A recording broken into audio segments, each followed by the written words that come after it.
తెలంగాణలోని మందు పబులకు bad news. రాష్ట్రంలో మద్యం దుకాణాలు బంద్ కానున్నాయి. రాష్ట్ర వ్యాప్తంగా 2 రోజుల పాటు మద్యం దుకాణాల బంద్కు అధికారులు ఆదేశాలు జారీ చేశారు.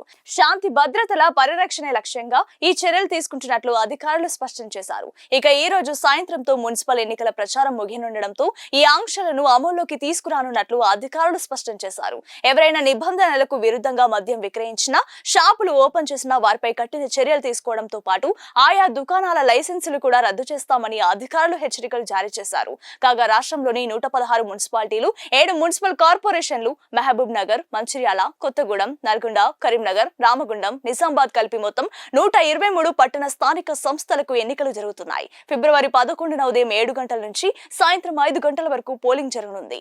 అంతేకాకుండా మున్సిపల్ ఎన్నికల ఫలితాలు ఫిబ్రవరి 13 తేదీన వెలువడుతుండగా ఆ రోజున కూడా మద్యం దుకాణాలు మూసివేయాలని ఎన్నికల అధికారులు, ఎక్సైజ్ శాఖ అధికారులు స్పష్టం చేశారు. మరిన్ని అప్డేట్స్ కోసం మన ఛానల్ ని ఫాలో అవ్వండి.